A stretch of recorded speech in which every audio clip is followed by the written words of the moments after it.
नमस्कार दोस्तों, एक बार फिर आप सभी का स्वागत आपके YouTube चैनल ज्ञान का विकास एजुकेशन में। तो स्टूडेंट्स, आज की वीडियो में हम बात करेंगे क्लास 12 हिस्ट्री बुक नंबर 2 का पहला चैप्टर। ओवरऑल आपका 5वां चैप्टर है जिसका नाम है यात्रियों के नज़रिए।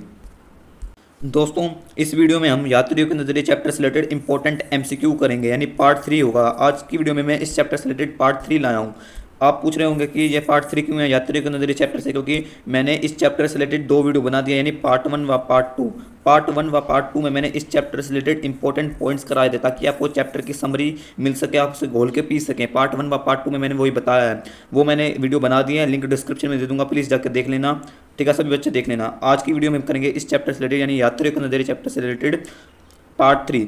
आज की वीडियो में हम MCQ करेंगे ताकि आपके एक अंक के क्वेश्चन, यानी MCQ टाइप क्वेश्चन, बहुविकल्पीय क्वेश्चन इस चैप्टर के सारे बन जाएं। मैं एक भी क्वेश्चन बाहर से नहीं लाया, जो जो आपके चैप्टर में बनते हैं वही हैं, देख लेना, यही पेपर में आएंगे। तो चलिए वीडियो को स्टार्ट करते हैं। यदि वीडियो आपको अच्छी लगे तो वीडियो को प्लीज़ लाइक कर देना और अपने फ्रेंड्स के साथ शेयर कर देना। तो चलिए वीडियो को स्टार्ट करते हैं MCQ क्वेश्चन को।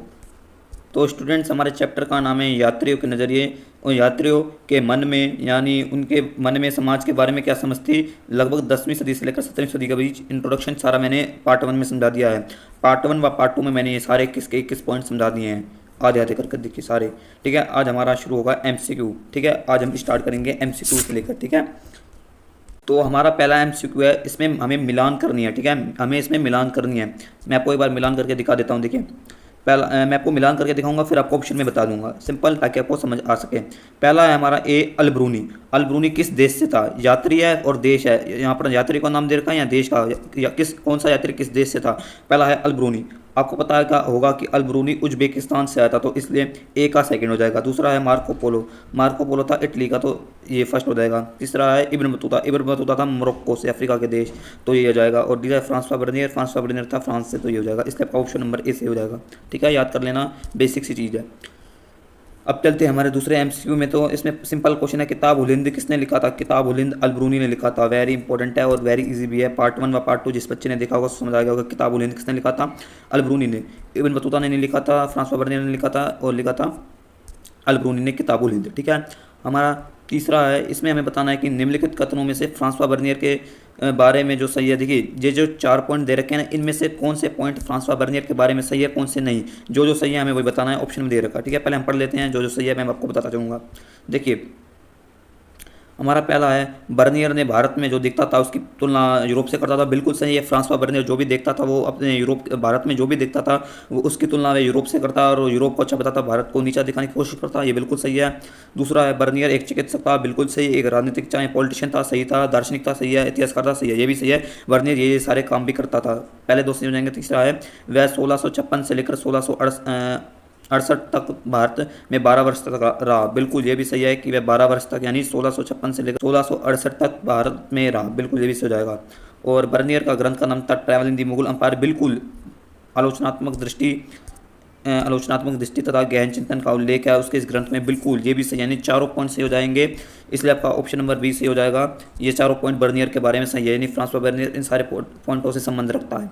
ठीक है, हमारा चौथा है कि इब्न बतूता कब भारत आया था। तो आपको मैंने बताया था कि इब्न बतूता 1333 AD यानी ईस्वी में सिंध आया था। ठीक है, ऑप्शन नंबर ए सही हो जाएगा, यानी भारत आया था। उस समय भारत पाकिस्तान का विभाजन नहीं हो रखा था, तो इसलिए सिंध आया था, यानी भारत आया था। आप मानना भारत आया था, तो इसलिए आपका ऑप्शन नंबर ए सही हो जाएगा, 1333 AD। हमारा 5वां MCQ है, इसमें हमारा कथन व कारण पूछ रखा है। आपने कई सालों से करते आ रहे हैं। अभी कथन कारण पहले पढ़ देता हूँ, पहले पढ़ता हूँ कथन, फिर पढ़ता हूँ कारण। अभी कथन है पहला, जाति कथन जाति व्यवस्था के विषय में अल-ब्रूनी का नियामक संस्कृत ग्रंथों के अध्ययन से पूरी तरह से गहनता प्रभावित हुई। यहाँ अल-ब्रूनी ने जाति व्यवस्था को समझने के लिए संस्कृत ग्रंथों का अध्ययन किया, ये भी सही हो जाएगा। इन ग्रंथों में ब्राह्मण के दृष्टिकोण से जाति व्यवस्था को संचालित करने का नियमों का है। इन ग्रंथों में ब्राह्मणों की जाति व्यवस्था का, ब्राह्मणों ने जाति व्यवस्था के बारे में लिखा, उनका दृष्टिकोण है, ये भी सही हो जाएगा। और ये दोनों एक पॉइंट एक दूसरे से संबंध भी करते हैं, क्योंकि इसमें भी जाति व्यवस्था का वर्णन है, इसमें भी जाति व्यवस्था का वर्णन है। तो इसलिए आपका अभी कथन व कारण दोनों से होंगे, और कारण कथन की व्याख्या कराए, तो इसलिए आपका ऑप्शन नंबर ए से हो जाएगा 5वें का। अब चलते हैं हमारा 6th MCQ की तरफ। तो इसमें क्या रखा है कि 17वीं शताब्दी में जनसंख्या का लगभग कितना प्रतिशत भाग नगरों में निवास करता था, यानी 17वीं शताब्दी में जनसंख्या का कितना भाग हमें बताना है, कौन सा भाग ये दे रखा है, कितने प्रतिशत लोग नगरों में रहते थे। ठीक है, तो इसका ऑप्शन नंबर 10% नहीं 15 बिल्कुल सही हो जाएगा। ऑप्शन नंबर बी, 17वीं शताब्दी में 15% लोग नगरों में रहते थे। अब चलते हैं हमारे 7वें MCQ में। तो निम्नलिखित शहरों में से अलबरूनी के अनुसार कौन सा शहर विशाल आबादी वाला है। देखिए, अलबरूनी ने 2 शहरों का वर्णन किया था, एक था दौलताबाद और एक था दिल्ली। उसने कहा था कि विशाल आबादी वाला शहर है वो है दिल्ली। ऑप्शन नंबर सी हो जाएगा। अब चलते हैं हमारा 8वां MCQ, उम्मीद आपको समझ आ रहा होगा।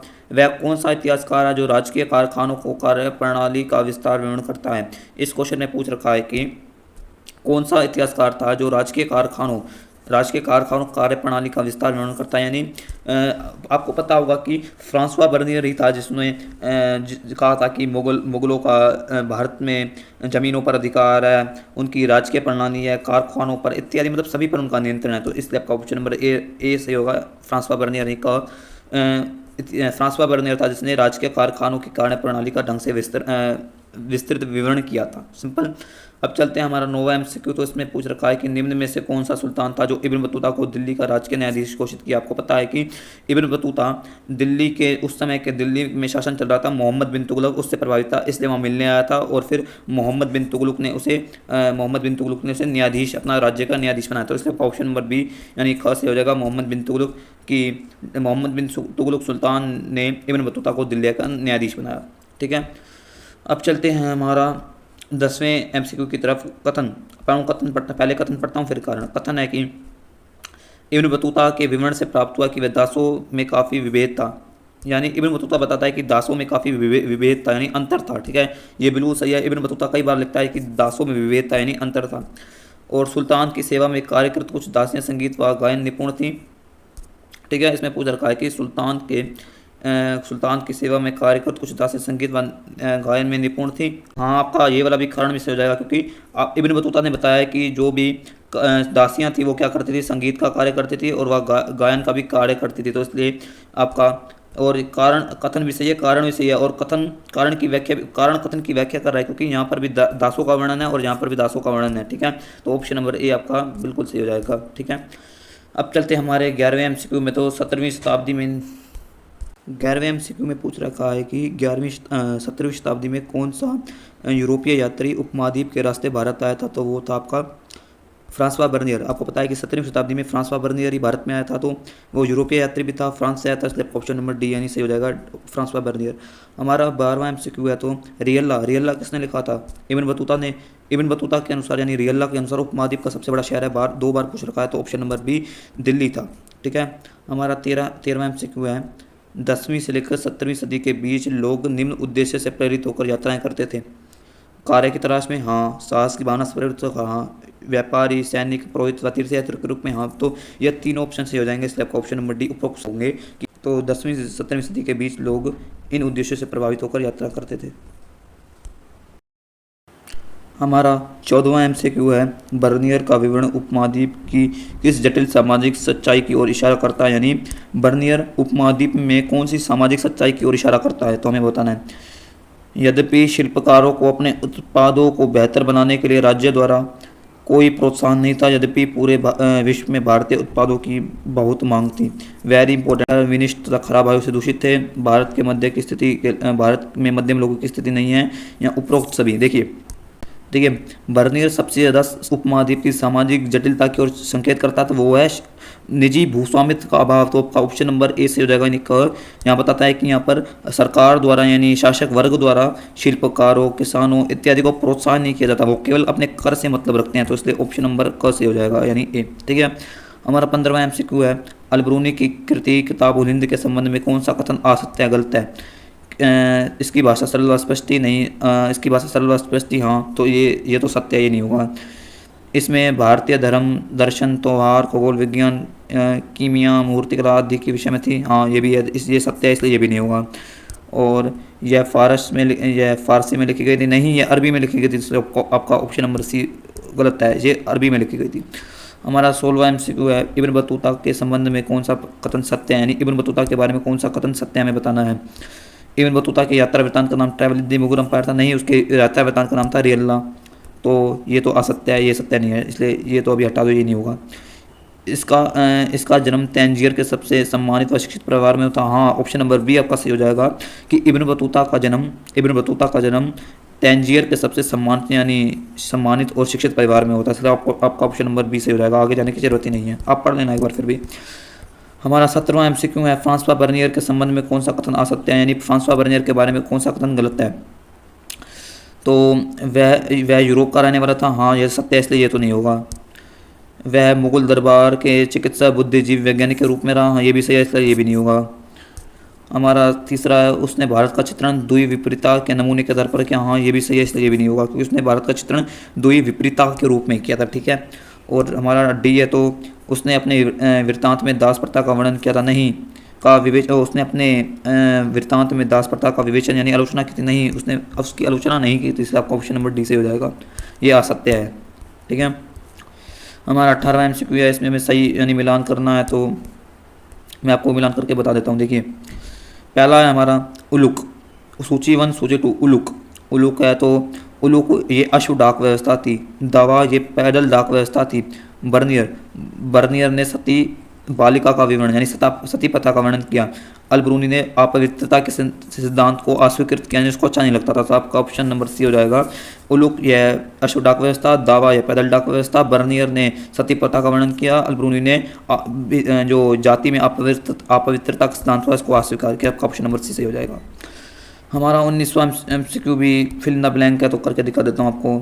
इसमें पूछ रखा सूची 1 सूची 2। देखिए